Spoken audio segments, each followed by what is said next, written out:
ఈరోజు వైఎస్ఆర్ తెలంగాణ పార్టీని కాంగ్రెస్ పార్టీలో విలీనం చేస్తున్నందుకు రాజశేఖర్ రెడ్డి బిడ్డగా నేను సంతోషిస్తున్నా. ఎందుకంటే ఈ రోజు నుంచి వైఎస్ఆర్ తెలంగాణ పార్టీ కాంగ్రెస్ పార్టీలో భాగమై కాంగ్రెస్ పార్టీ ఉన్నంత వరకు వైఎస్ఆర్ తెలంగాణ పార్టీ కూడా కాంగ్రెస్ పార్టీలో భాగమై ఉంటుంది. కాబట్టి వైఎస్ఆర్ తెలంగాణ పార్టీ నాయకులు, వైఎస్ఆర్ తెలంగాణ పార్టీ కార్యకర్తలు నాతో పాటు ఈరోజు చాలా సంతోషంగా ఇండియన్ నేషనల్ కాంగ్రెస్ పార్టీలో విలీనం కావడం జరుగుతుంది.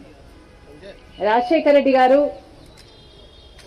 బ్రతికున్నంత కాలం నమ్మకంగా కాంగ్రెస్ పార్టీకి సేవ చేయడమే కాకుండా రాజశేఖర్ రెడ్డి గారు చనిపోయే నాటికి కూడా కాంగ్రెస్ పార్టీకి సేవ చేస్తూనే చనిపోయారు.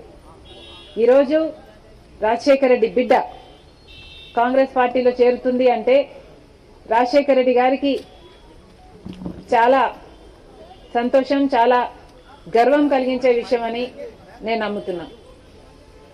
ఎందుకంటే ఈరోజు మన దేశంలోనే అతిపెద్ద సెక్యులర్ పార్టీ కాంగ్రెస్ పార్టీ. కాబట్టి కాంగ్రెస్ పార్టీ మన స్వాతంత్రం వచ్చినప్పటి నుంచి పునాదులు వేయడం దగ్గర నుంచి ఈ దేశాన్ని కట్టడం దగ్గర వరకు కాంగ్రెస్ పార్టీ హస్తం ఉంది.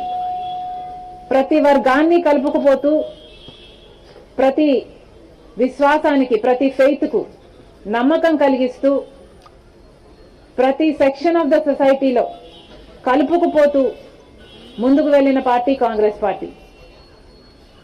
కాంగ్రెస్ పార్టీ ముందు కూడా రాహుల్ గాంధీ గారి నాయకత్వంలో, ఖార్గే గారి నాయకత్వంలో ప్రజలందరికీ మేలు చేస్తుందని సంపూర్ణంగా విశ్వసిస్తూ, రాజశేఖర్ రెడ్డి గారి కళ, ఏ కళ అయితే రాజశేఖర్ రెడ్డి గారు రాహుల్ గాంధీని ప్రధానమంత్రిని చేయాలి అని మనస్ఫూర్తిగా కోరారో అది నెరవేర్చడానికి రాజశేఖర్ రెడ్డి గారి బిడ్డ మనస్ఫూర్తిగా పనిచేస్తుంది. కాంగ్రెస్ పార్టీ రాజశేఖర్ రెడ్డి బిడ్డ మీద నమ్మకం ఉంచి తెలంగాణలో వైఎస్ఆర్ తెలంగాణ పార్టీ చేసిన త్యాగాన్ని గౌరవించి ఈరోజు రాజశేఖర్ రెడ్డి బిడ్డను కాంగ్రెస్ పార్టీలోకి ఆహ్వానించడం జరిగింది. ఆ ఆహ్వానాన్ని మేము మనస్ఫూర్తిగా స్వీకరిస్తూ కాంగ్రెస్ పార్టీలో ఈరోజు విలీనమవుతున్నాం.